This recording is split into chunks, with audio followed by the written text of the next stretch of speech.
Okay, I'd now like to introduce today's session titled Data Literacy for the Non-Analyst Part 2 with Kari Peterson, an institutional research analyst in the Office of Planning and Analysis and the chair of the Cal Data Visualization Network. Kari presented Part 1 last fall, along with a wonderful panel that spoke about how to become a data analyst. The panel was so intriguing that it filled up most of the session, leaving Kari without enough time to talk fully about data literacy. So she's graciously offered to return to Cannes to pick up where she left off. So I'm going to put a link to her slides in the chat. And in the meantime, welcome Kari with your applause icons as she talks to us about how to become data literate. Take it away. Thank you, Katie. Thanks for having me here. Good morning, everybody. Yeah, so as Katie mentioned, the last time I presented this in September, I was lucky enough to have a whole panel full of folks from across campus come and do sort of like a little bit of a forum, and the questions were so robust from the group that we ended up taking up most of the time, which was amazing and awesome, and that was really great. But so yeah, basically, I feel like we should probably start from the beginning of the deck, because if I personally couldn't remember what I covered in September, I'm sure no one else could remember it. So I'll just start from the top again. This presentation is a little bit different maybe from typical Cannes sessions, because it's not a review of a project. It's just sort of like a general introduction and approach. And this is something that I think is a hallmark of the Cal Data Visualization Network, how we do presentations is sort of just more conceptual. Yeah, and so the Cal Data Visualization Network, which I'm the chair of, is a community of practice on campus, and everyone is welcome to attend. The slide deck that Katie linked to has a bunch of resources and interactive links throughout the deck, and the links to access the Data Visualization Network are also there. Let me share my screen.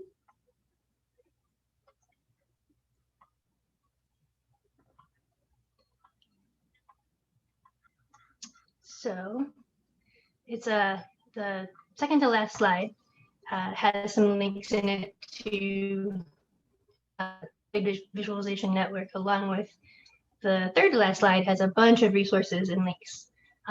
So keep this deck handy is the point, I guess, because it has all kinds of good stuff in it. Also, Katie, I shared with Katie the link to the shared folder from last time. I've compiled a bunch of resources information in this shared folder along with the deck. And in it is a link to the video recording from the last time. And I'll put a link to this recording in here as well when it's up. And real quick, I'll touch on, I set aside a whole bunch of data literacy self-assessments in a subfolder here. And we're going to go through one of them together, but there's several, and they take different approaches. And so I encourage you to check those out if you have time. All right.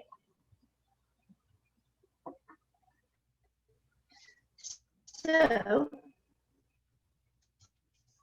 what we're going to cover today in the agenda, and I wanted to also mention that the sort of idea of the user or the persona for this presentation, it's not just one single group, right? So it was intended originally to be geared towards folks who maybe were just beginning in a career as an analyst, or were interested in sort of transitioning into that role.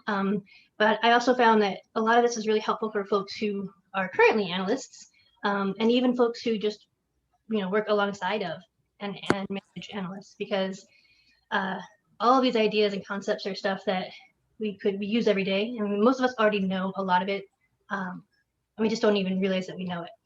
So yeah, so multiple audiences, and I'll try not to go too deep on any specific thing, but give enough of a broad outline that you can do your own follow-up research if you're interested. So we're going to cover what the definition of data literacy is, and then we're going to cover sort of a collection of a cluster of skills that you need to sort of understand and get a start with furthering your literacy and upskilling, if that's interesting to you. So I wanted to say one of the resources in the folder is a comprehensive overview and the results of a survey that one of the software out there that does visualization, they did a global survey of staff, and they found that 36% of the employees that they reviewed or surveyed reported procrastinating at least 1 hour over tasks that involve data. They found that 14% of employees globally report feeling overwhelmed when working with data at least once a day, and nearly half of all surveyed feel overwhelmed once a week. And so it was really interesting, and it goes into more detail about folks will procrastinate and then find alternative ways around it if they don't really know what they're being asked to do, what the scope of their project is, and or what their tools are, which is interesting and totally fair, right? That's one of the things that is true of us in this moment in time. We have a lot of exposure to tools and data sets. We just don't always have the sort of maybe formal training that we need. And so what that leaves us with is, I think, a lot of people feeling underqualified for working with data, and that's really not true. People just need to understand that they do have these skills and they do know what they're looking at. And so sketching out the sort of shape of it will be helpful for that.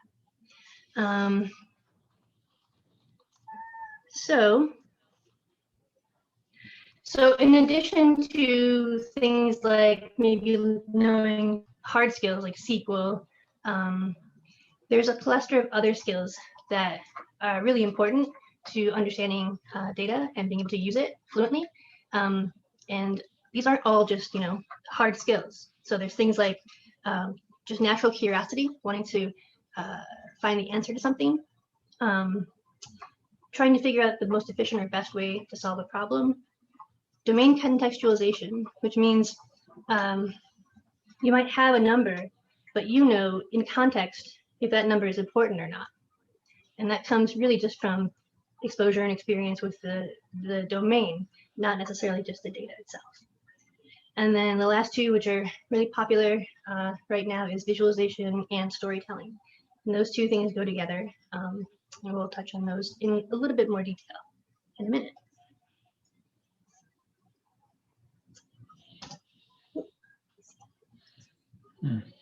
So when did you first learn to read a chart? A lot of us might not even remember that far back. It might have been something in passing, maybe like a 2-week module in a math class. But there's actually an entire skill set involved in this, and decoding what you're looking at that you're bringing to bear on this. So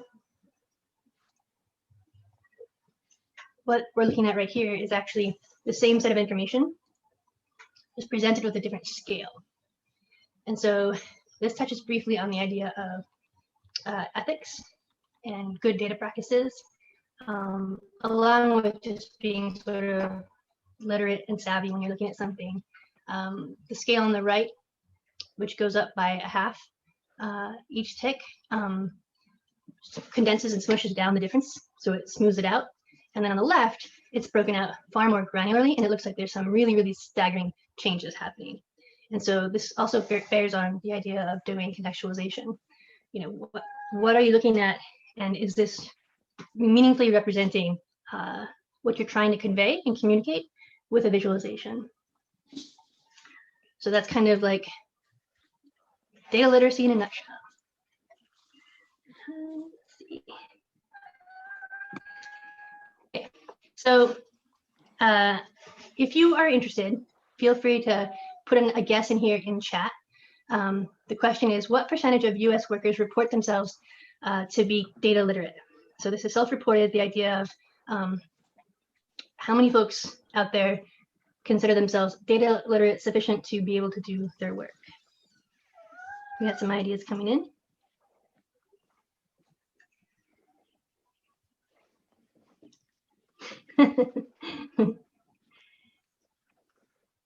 Great. So it looks like we got a range from 12.13 and so on percent all the way up to 40, 45. And again, this number comes from the same Hey, Mom. survey. And the answer is 28% of Americans feel like they are data literate, which is interesting because it's fairly ahead of some other countries that I would have assumed felt more confident in their literacy, just because as a result of kind of knowing liminally what is required in American education. A lot of the roots of data literacy grow out of things like math class, right? And we don't necessarily have as much of a rigorous approach as other countries, but we have 28% of our workforce feels data literate, which is behind India, but ahead of Japan. So I thought that was fascinating. But still, that's not 100%, right? That's not even half. So that's a huge opportunity right there. Okay, so I touched briefly on the idea of having a ton of access to tools and data sets and not really knowing how to use them or not having been formally trained to use them. And this again is unique because we are all adult learners, right? Like none of this stuff existed, or maybe nowadays some of this stuff existed when you were in school. The passage of time is brutal, but basically a lot of us just get exposed to these kind of tools on the job, and we might have like a quick 2-hour workshop and then we're set loose, and so it can be intimidating and anxiety producing if you don't feel like you know what you're doing with the tool set.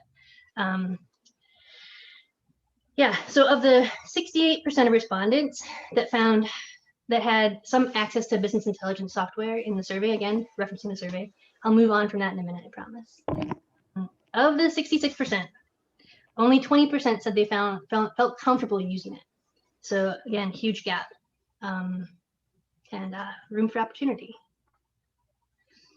So this is from another survey, actually, some research. They found that 1 in 5 people on the planet have Excel on their computer. So that's the ubiquity of that tool. That comes actually from a research project from Microsoft, who makes Excel. So even though there are a lot of tools out there and they're proliferating every day, and a lot of them are sort of domain specific, there are a couple of universals out there that might be the right place to start. And one of them is obviously Excel. It's market dominant. It's already there. It's free to you, relatively as an employee, and it can do a lot of the data literate tasks that you need.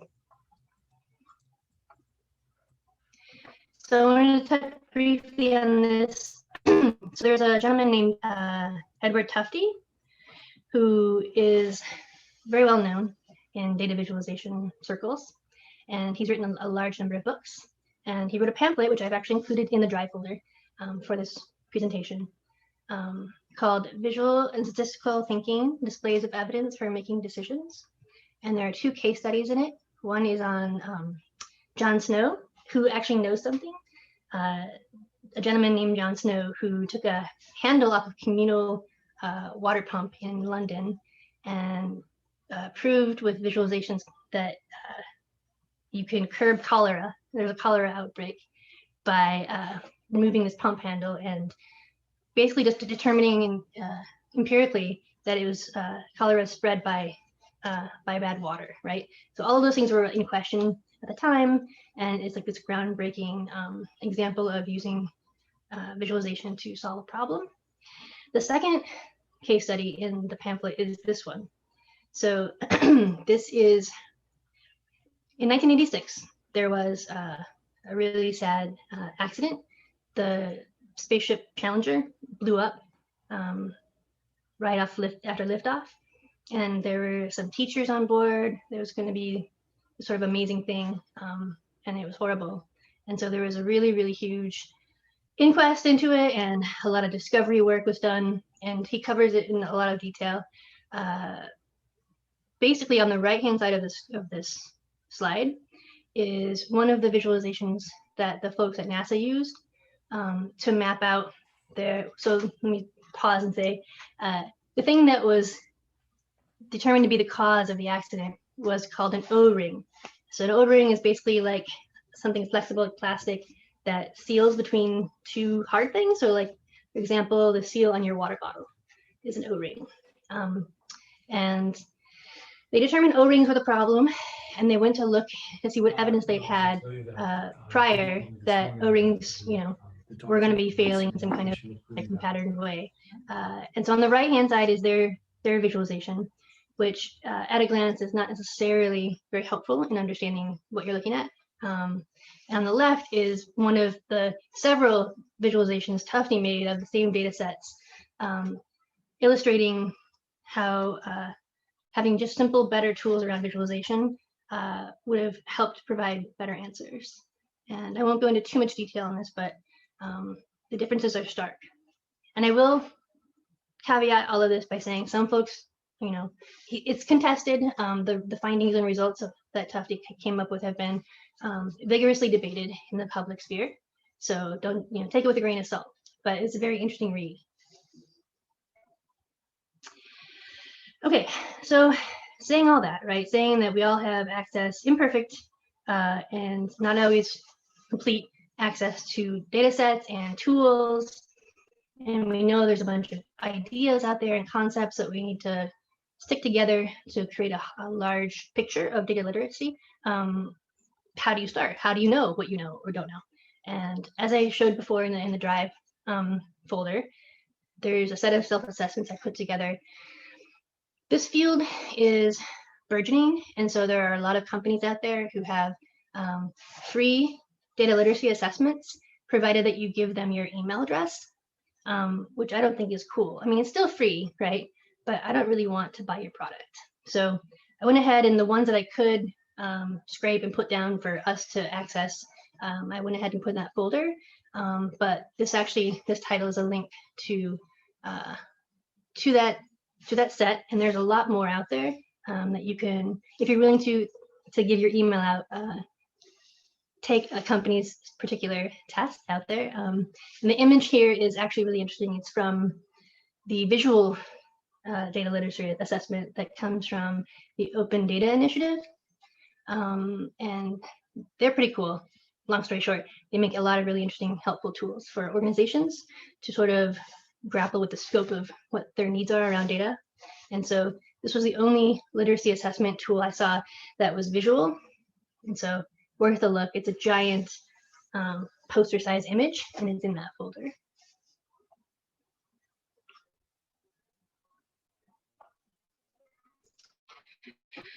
So once you do your assessment and you determine sort of based on what your findings are that you need to grow your skills in a certain area, the next thing is to sort of prioritize them, right? Because again, most of us here in this audience, we are adult learners, we've worked full time, we have a lot of other commitments. And so you can't just drop everything, and learn SQL. You'd love to, but it's not always practical.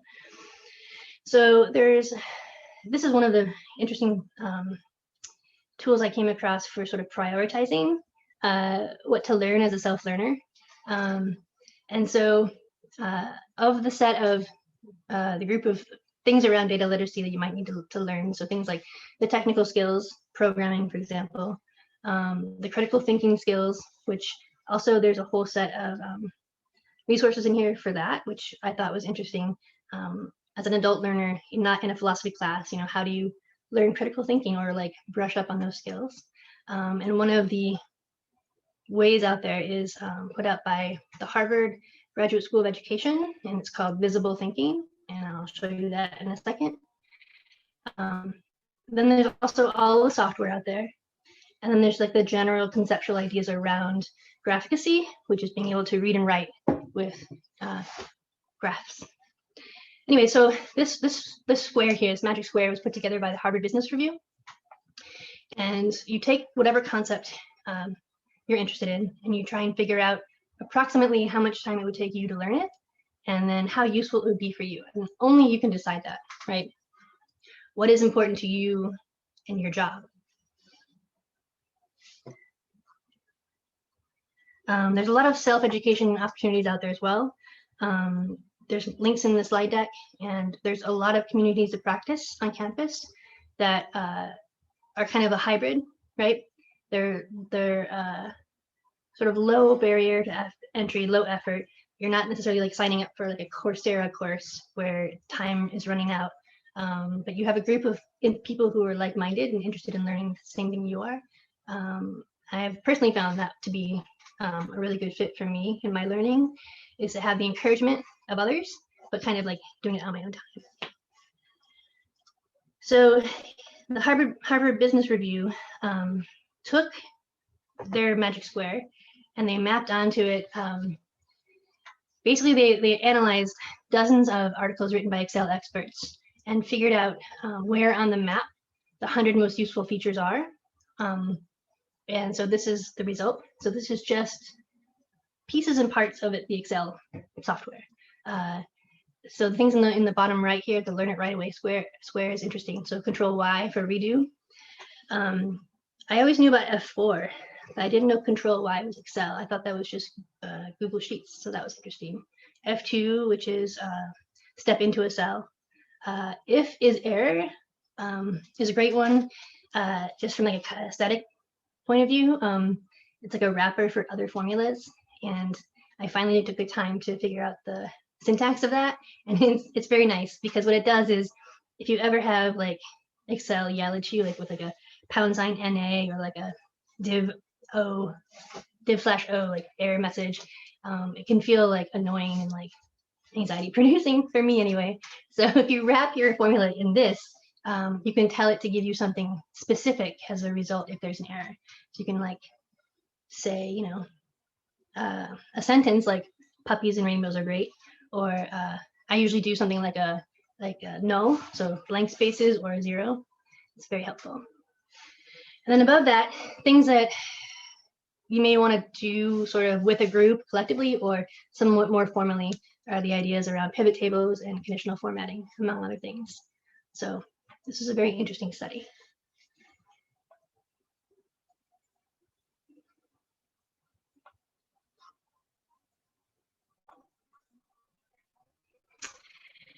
Okay, so of all of these clusters of ideas, right, there's only so much I can really cover in an hour and a half overview.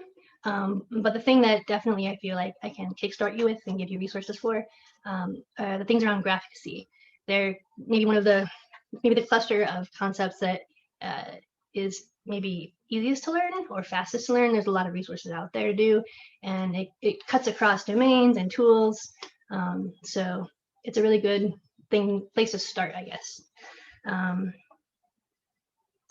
Right, so we're going to cover these. The first one is marks, and I use that as like the umbrella term for everything that you see in visualization. Any of like the dots, the lines, the you know, any pattern you see, that's a mark. And the place where it is, the position, the color, the shape, the size, all are separately encoded meaningfully. And so that term is marks. The second is metaphor. And that's basically just kind of really pointing out the connection between our language that we speak every day and how we read and write charts and graphs.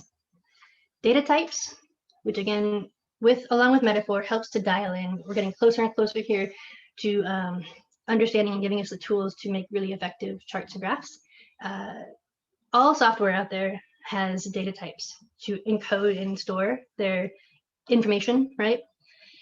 And they're not always exactly the same. So some pieces of software will have a slightly different term for the concept, and we'll review that as well. But there are out there, and each one of them is traditionally linked to like the best practice type of mark, which helps hack chart choice. So I think that's the thing that gives most people the most anxiety, is knowing the most effective way to encode their data. And then lastly, data ink ratio, which is the idea, again, by Tufte, the guy with the NASA charts, that for effective communication, you want to basically not indulge in all of the bells and whistles that might be available to you in a given piece of software, but really make sure you're stripping it down to just the most vital pieces of information. So I'll just quickly cover these guys here. So starting off with spatial metaphor. So basically, all language encodes abstract ideas with concrete descriptors. And so what I mean by that is Cal has the motto fiat lux, which means let there be light. And we don't even know that we know that when they say let there be light, they don't mean like get a flashlight. They mean like let there be enlightenment, let there be understanding, right? Knowledge. And that's a metaphor. So that is mapping the concrete experience we have of light actually showing us things, right? Like when darkness is lifted, we can see, and it's a physical thing in the world. And we map that onto going from a state of not knowing to knowing. And all of almost everything, once you start going deep on metaphor, you start to feel like a college undergrad in your dorm room, like, whoa. You can just keep going on it. It's a profound domain to research. But the point here is that we're mapping that, we're applying those metaphors, and we don't even really realize it, to how we make our charts and graphs. So like on the left here, the comparing amounts as a change in size, we're visually representing an idea, and the fact that we have decided that one bar being taller than the other bar means a change in amount. That's encoding a metaphor there, because in our real experience, something that has more in it is going to be bigger. So a bag of $100 is going to be one size, and a bag of $1,000 is going to be much larger. So the concrete example there is mapping that experience onto symbols on a page. And then on the right hand side, the line chart showing change in quantity over time. Why is that different? So there's a couple of different. Actually, I won't go into that. I'll get sidetracked. But in the Western world, most languages read left to right, and so we have created this idea that time moves left to right. And so the change in status of something, right, from one point in time to another, is connected. So something in the past existed some way, and now it's different. So we started off at 1, and now our thing is 2, and that it's important to indicate that that's related to time and change, is why we're going to choose line charts there. But the secret is that all data visualization is just related to this idea of how we're mapping concrete onto abstract ideas. So getting into the idea of marks. Apologies, I have two screens, but I've stacked them vertically. So trying to find my little mouse takes me a minute, apologies. Right, so we talked a little bit about this before. So the kinds of marks you can use in a visualization are position, where things are relative to other things, length, as we looked at with our bars, size, how big something is relative to something else, color intensity, which is saturation, and then color hue, which is just separate colors. And then lastly, the shape.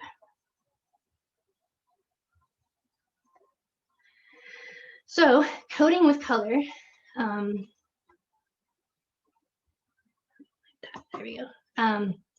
So actually, this is one of the things that I think is trips folks up the most, and it's one of maybe the easiest things to get a handle on, and really helps upskill your effectiveness with data visualization. Is that actually color and its use and the patterns you're using make a difference, right? You're encoding some information, even just with like the set of colors you decide to use. And so what I mean here is at the top you see qualitative, and you see how each color is separate and they're not related to each other. They're just complete separate colors. And there's no inherent idea of hierarchy there. Purple's not better than yellow. They're just different. So that's the kind of data set that you would encode with this color set is called qualitative or categorical, and we'll touch on those data types in a minute. But that basically means like number of dogs versus number of elephants. Let's say you're like examining a data set of animals in the world. Purple for dogs and yellow for elephants. There's no inherent relationship there. It's just, to distinguish them from each other, their separateness. In the middle, we have sequential, which goes from paler to darker. And again, left to right here. Usually when we see something with a scale like this, maybe like a map, with some countries that are light and some that are darker, we just know without realizing maybe that the lighter ones have less, in quotes, whatever we're measuring, they have less of it, and the darker countries will have more of something. And that again maps to that idea of concentration, right? The more color we have, if we have actual paint, the darker the color will be. And so using this effectively is very important, and getting these two confused is very common. And I've even seen people flip the sequential one around and have the more category, in quotes, be the paler one, which basically has people reading things backwards. Because again, there's artistic license and there's things that are interesting, but there are basically the context that your end user, your audience is bringing to bear on this is informed largely by metaphors, by their daily experience and what they've seen before. And so constraining yourself to using your sequential colors in the right order is beneficial for effective communication. And then lastly, below it, diverging, same idea as sequential, but going in two different directions. So from left to right, from the middle to the right is more of one thing, and from the middle to the left is more of something else. And the middle is like 0 or whatever, mean, average. And this can be useful for, well, for example, means and averages. If you're diverging from an average in one direction or the other, it's important to note that you're diverging and also that you're diverging less or more than something else. So that's what that color set is for. And I will pause and say it's really interesting to go deep on this stuff if you don't remember from school your color wheel, how colors relate to each other and how they complement each other. So the diverging scales are actually in the middle, a combination of the two outer colors, and the gradients in between are stages of that combination. So knowing that will also help you in choosing a diverging scale.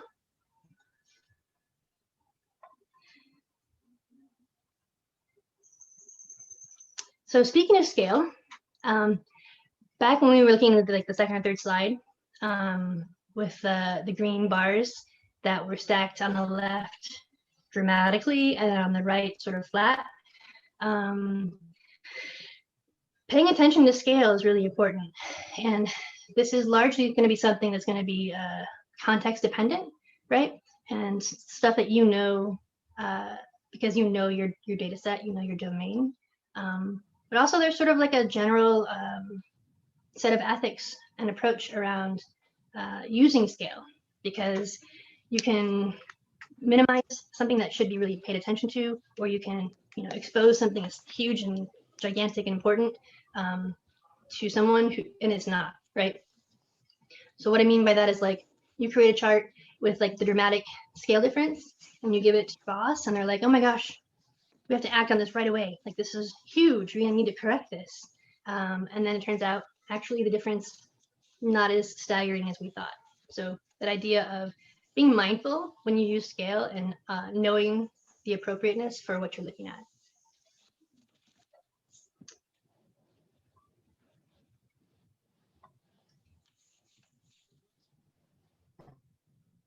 Okay, how are we doing? Quick poll. Does anyone want to take like a 5-minute break, or are we good to keep going? Put it in chat, please.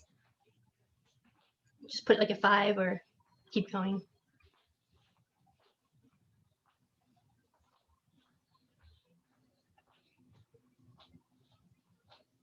Keep going. Okay, cool, great, Nice. I'm always worried that I'm sort of swamping folks with stuff.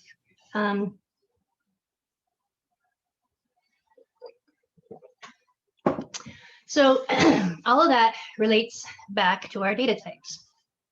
So I don't know, you ever maybe experienced this, you put a formula in Excel and then you hit enter and all you see is the formula. You don't see the result that you're looking for. And you maybe took, you know, half an hour to Google why that was happening. And you discovered that your cell was set to a data type for characters, for string. Text, that actually is what Excel calls it.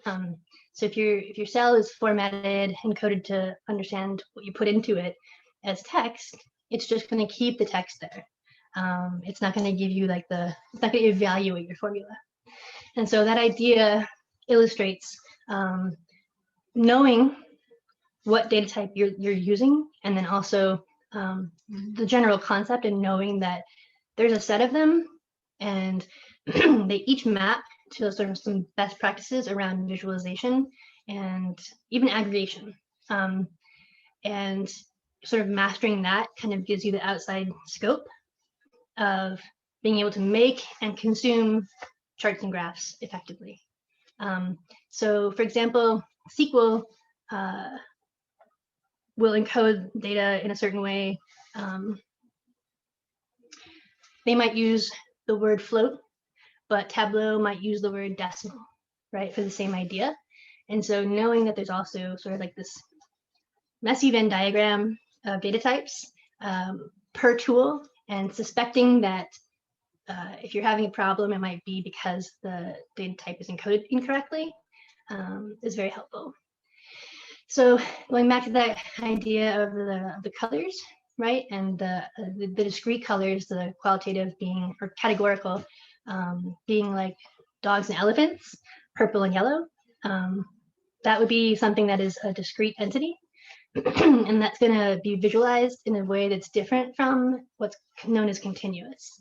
And so something that's continuous, like money, right, will have infinite numbers of points in between two nodes. And you can string them together, and you don't want to have that visualized with like separate chunks. Also, continuous is going to be the way to go if you're doing something sequential. Yeah, and so integer and float are both numbers. They can have traditional math done to them. And string is characters, so text. And string also overrides everything else. So if you have a number with like one letter in it, then the whole field becomes string. And then Boolean is just yes or no, true or false. And there's others out there, right? There's ordinal, and you can get into really complex stuff, but these are like the basics, and just getting a general idea of whatever tool you're using, how they describe data types is going to get you really, really far down the road in figuring out the best ways to visualize your data.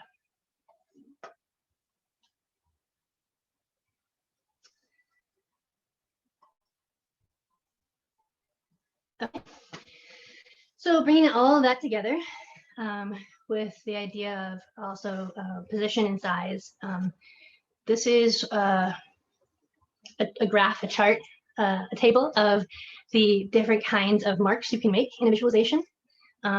So, you know, according to this, there's about 9 general buckets of ideas for how you can visualize something. And what's interesting is that the arrangement of these figures is actually a scale from more accurate to less accurate. So there's been a bunch of studies out there around human perception and how we consume information and what we're doing when we put it together. So back to again to that idea of what metaphors we are reading into the encoding, what patterns we're going to be seeing, what draws our eyes first. They've done a bunch of research, and they found out that the space where the data is set, the position, is the most effective and the quickest way to represent information if you can do it that way, right? Your data set may not always lend itself to that idea of position. But what's really interesting is that different colors and saturation is at the very bottom. And I feel like that's the one that we all are, we gravitate towards, right? It's like the most interesting and fun one to work with, but it's the least useful. And who knows, maybe if they do the study later and we all learn that we're encoding discrete variables and categorical variables with color, maybe we'll all become more effective at it.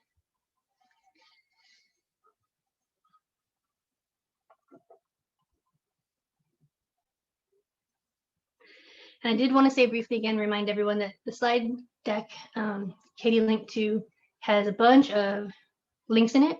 If you're new on the call, there's a bunch of interactive links and things in the deck. So I encourage you to follow along or to do it on your own, or just bookmark it, add it to your drive as like a resource for later. And the drive folder we also shared the link to has a bunch of other resources, like curated set of resources that I think would be useful to folks learning data literacy here and now. And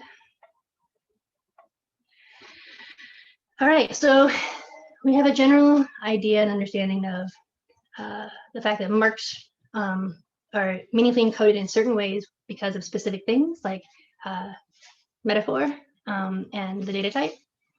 And then, but how do you move toward choosing the right chart, right? How do you really do that? So this is a really cool little chart table again, how to sort of translate your question into your possible visual choice. And this is put together by Nathan Yao, who is amazing and great, and he has the credit in the slide, and there's a link to him. I encourage you to check him out. He has a lot of books. And so the idea is that when you're making the visual, you're answering a question, right? The question might be posed by you in your exploration of a data set, or it might be coming from the outside. People want to know, how has X changed over time? And so as you do that research, you can figure out that that will be something visually indicative of a line chart. So this is very helpful. Bringing all of that together, nevertheless, you guys all know that there are 10 bazillion chart types out there, and some of them are domain specific or edge cases for usefulness, and your data set might be the exception to the rule. And so this started off as a chart put together by the Financial Times, and it was actually replicated by somebody on Tableau, which is very helpful. And again, this is a link. It'll take you to the image, which is a gigantic poster that you can download and keep. I tried to print it out once, and it's just, to be able to read the words, you have to print it like as a banner. It's huge, but it's super helpful. So this one kind of approaches the idea of chart choosing from a different angle. It starts with the general idea of like, what concept are you trying to encode? So it's like a step past what question are you asking. Going back to this slide. So if this is where we're starting, this column of questions, this chart starts here in the middle for the concepts. And so it might just be helpful to sort of look at it visually and browse, go shopping. So for example, I'll just randomly choose magnitude. So size comparison, there's a whole blurb about best practices and when to use it, and what kinds of things you're encoding with it, and then the types that are available to you. And you can keep going deeper and deeper on like, what's more appropriate for your data set than the rest. But there's all the different kinds of charts you can use just for that idea, for representing that idea. Yeah, so this is very cool and helpful.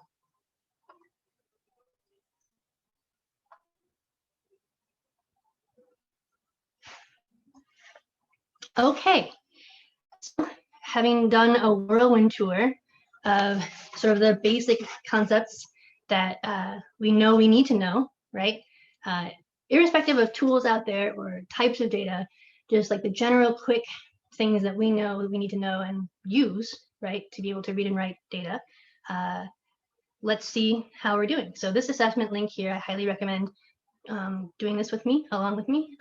It's short, easy, you don't need to give them an email, and it gives you, at the end, a whole bunch of resources for getting started. So I'm going to click on that link. So hopefully it takes you to the Data Literacy Project website. And this is the source of the research paper I was referencing in the very beginning. They put it together, and I will say, caveat is that it's an org, but it is partially funded by Click, which is a tool, a software tool for visualization. So, you know, they have skin in the game, so take it with a grain of salt. But they are very interested in furthering the concepts of data literacy. So I'm going to go ahead and start the test. Question 1. How would you feel if you were confronted by this scenario? 3 charts with no labels. So my choices are, it looks like it's boring graphs on a screen. I'm completely at ease. I build these all the time. I'm interested, but I don't know where to start. And I'm torn between excitement and dread, which is honest and fair. So I'm going to choose C for this one. I'm intrigued, but I don't know where to start.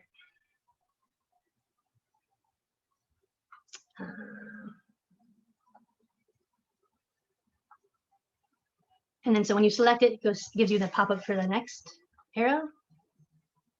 Question 2. Which of the following best describes your experience with data? Data isn't mission critical to my job, so I don't rely on it. I use data occasionally when it's presented to me.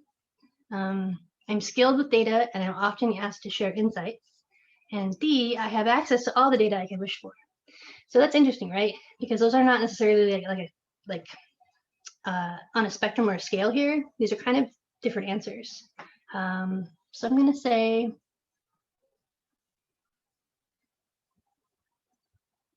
I'm going to choose B. I use data occasionally when it's presented to me.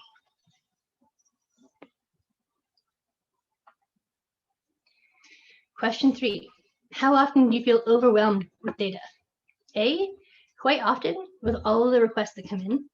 B, I don't really let it bother me. It's just numbers and stats. C, monthly when the bills come in. And D, never. It's useful. Why would it be overwhelming? I'm going to choose A, quite often. Question 4. Do you agree that understanding data is as vital as reading and writing? Completely agree. It's crucial. It'll never be as vital as reading and writing. It gives you an edge, but in the future will be vital. And D, it's not widely used now, but it's very important. So I'm going to say A, completely critical. 5, how important is the ability to tell stories with data? It's a vital skill, helping makes it easier to share results. B, why would we need to share? Why would we need stories? Data is data. C, I think it can be helpful, but I don't know how to. And D, storytelling, they do that with data. I'm going to choose C. 6, central tendency is utilized to measure a central or typical value in a data set. Do you feel comfortable utilizing it?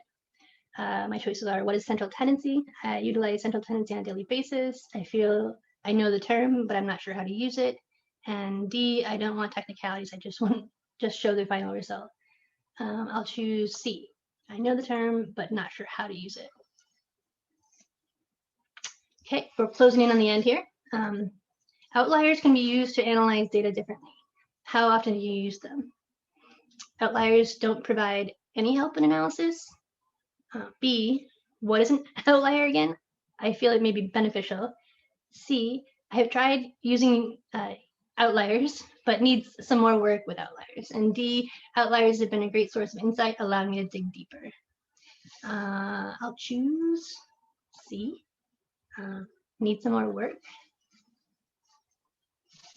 8, how often correlation mean causation with data? And this is an assumption that should never be made. B, I think quite often, but I need to learn more.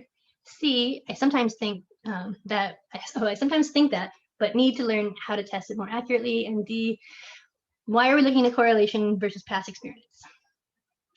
So I'll choose C. And question 9, what are your feelings on data visualization? A, I would rather dive into coding. B, I build them, but I'm not as good as I want to be. C, I don't know what you're talking about. Or D, I'd really like to advance my skills. I'll choose B, build them, but I'm not as good as I want to be. Last question, 10. Do you agree that predictive analytics allows us to see into the future by finding patterns and trends? A, I feel gut feeling is a much better predictor. B, I feel prediction and probability can help, but it baffles me.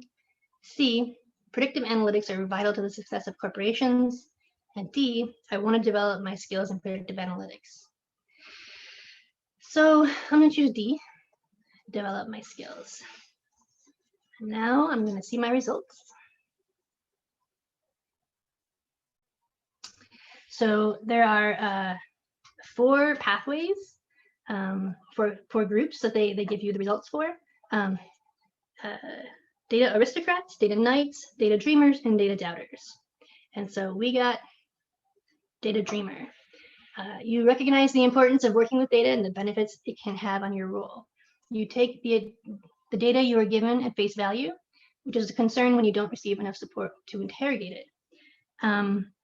If anyone took this along with me and you want to feel brave and put your results in chat, which one you got, that'd be great to learn, great to hear. I'm going to download my learning pathway. Data Knight, Dreamer, nice. Knight, we got a lot of experts here. Dreamer, nice. So I clicked on this download your learning pathway and it gave me a PDF.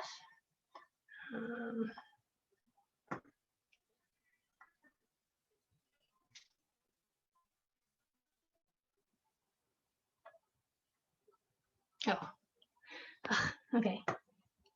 Here is the challenge with having 2 screens. Let me move this over. Okay. So the learning pathway I got as a data dreamer shows me my target skill set, what I want to develop, the outcomes I want from learning it, and then the actual resources for doing that learning, which is very, very cool. And a lot of this comes from that website. And then they actually referenced a lot of stuff that they didn't make themselves, which is cool. Some podcasts, some books. Very, very helpful. And so the skill set here, right? Data literacy, mindset, leadership, communication. So they may not all be directly relevant, right, to what you're doing, but this is sort of like the comprehensive sweep for data literacy and the domains that you might want to further develop. And some might be more relevant to your current job. Some might be relevant to what you want to do in the future. So I found this to be very helpful. Oh, I realized I did not change and click over. So back when I was, let's go back to this. So what do you want to learn first? So this idea around critical thinking and visible thinking, I felt like was the hardest to tackle, both as a free thing, right? And as something that is low barrier to entry. And so Project Zero is the thing that Harvard Grad School put together. And it's a toolbox for working through and figuring out how to approach something. And long story short, I put a bunch of these into the shared drive folder. So you don't have to like research these on your own if you don't want to. But so some of the outcomes, let's see.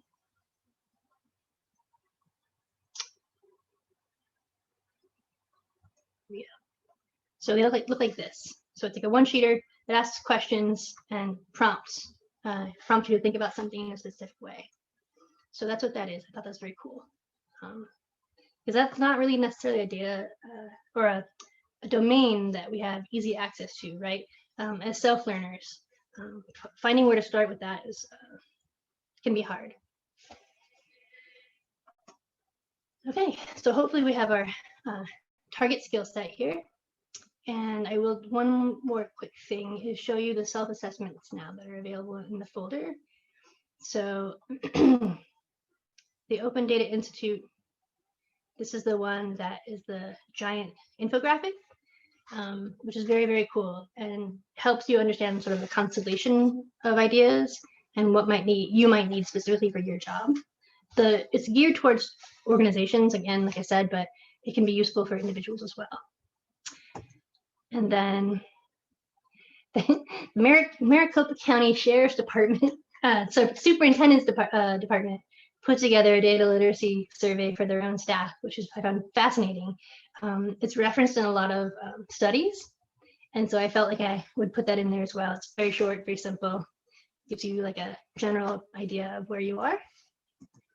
And then this was the one that I thought was very, very cool. These folks put together a comprehensive maturity grid. So walking you through the concepts, it's kind of like our matrix for performance evaluation, like we call it now. But anyways, so you can be on a scale, right? It's not necessarily that you like have conquered or mastered some idea completely, or you don't know it at all. There's actually like stages along the way, and you can map yourself out on these stages and figure out where your next steps are. So I thought this was very cool. And so what I did is I took the 2 pages that contain the grid out of their study, and I made it this separate reference sheet here for you if you want to just download this. But it's also part of a larger paper called Doing Good with Data, Development of a Maturity Model for Data Literacy in Non-Governmental Organizations. And so I felt too that this one really was geared towards, if there can be specifically a user persona that's like us, right? This is pretty close. Also, there's a lot of stuff geared towards university librarians, which I found interesting, trying to convince them that they're the right folks to teach information literacy and data literacy as a subset. And then lastly, this is their Excel workbook that they put together to do your own assessment. So this is really pretty comprehensive. It's a really thorough assessment tool, which is why we didn't walk through it together here. But it's in there if you really want to take it to the next level. Okay. So as I mentioned, there are a ton of resources in here, and both internal to campus and external. And I put a couple of other survey assessments in here that require your email to get the results for, so just beware. But the great thing is there's a ton of organizations and things here on campus that can get you started. So in addition to my community practice, Cal Data Visualization Network, there are lots of others out there. And then the mastermind groups is a thing that we put together, the Cal Data Visualization Network. And they are sort of separate informal learning opportunities that's focused on a particular specific tool. So we had surveyed the network and found that people were really interested in learning software specific things to help them get better at making visualizations. And the top 3 things people wanted to learn were SQL, Excel, and Tableau. And so we have mastermind groups for all 3 of them, and they meet either monthly or every other month, depending. And what's exciting is right now we're in the middle of doing like a group analysis of the study guide for Excel, the study guide for becoming an Excel expert.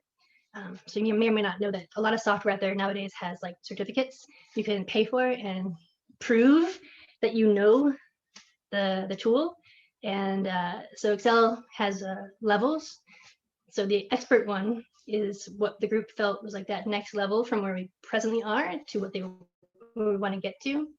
And so we collectively walk through and present to each other chapters in the study guide. And it's been really amazing and helpful and truly collaborative. It's great. I highly recommend it. Oh, and then the people in culture, which I guess is, I should change the name of that now. People in culture,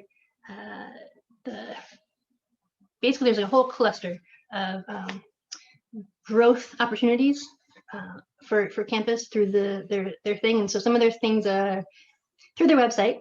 Some of their example things are the Wisdom Cafe newsletter, which is super helpful. And they put together a thing that's called the Transferable Skills Library, which I thought was very interesting. So their perspective is all campus staff, right? Not necessarily like this specific set of tools, but they list all of the transferable skills you might need to get ahead in your career. And when you click on it, so you see here's critical thinking. It takes you to a resource page, which is really amazing. So you get everything here: e-courses, articles, videos, more resources. So this is out there, and if you didn't know that, here you go. And okay, so this slide has links to our staff organization site and the sign-up sheet for our newsletter. We're primarily right now doing sporadic newsletter output, and the mastermind groups is where we're focusing our attention. And that is all I have.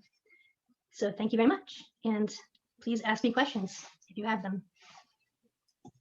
Wow, let's give Kari a big round of applause using our applause icons. From metaphors to Boolean data types, I'm definitely feeling more data literate. As a reminder, all the slides, the Zoom recording, the Zoom chat from today will be put into the CAN listserv. And we do have time for questions, so feel free to either pop them in the chat or unmute yourself and ask them verbally.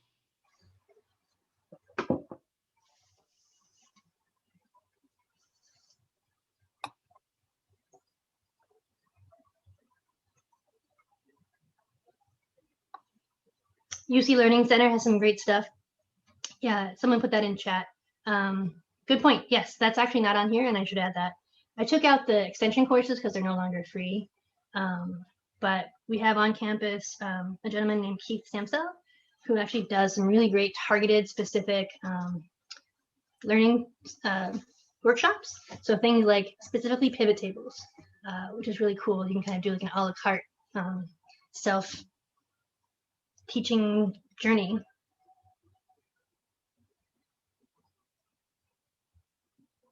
Hey, Kari. Yes. This is Kelly Ball. I have a question. I've noticed that you have a really great eye for design, and I'm wondering if that's just something that you picked up along the way, or if you took any other training or studied something to get where you are in that respect. Well, thanks. That's very kind of you. No, I definitely did not start off with this skill set. It's definitely a learned thing. And I'll make a note to add it to the resource folder, specifically for designing things, because there's a whole other set of tools and concepts and ideas that relate to that are definitely masterable.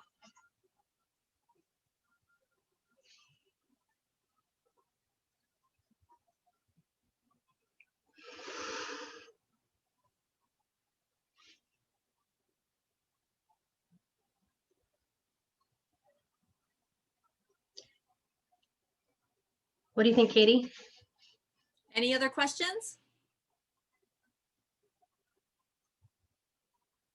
All right, well, you know where to find Kari, you know where to find me. I will be sending out the links shortly. I hope this session has helped with your professional development. I also hope you feel more connected to this community. It's an awesome community.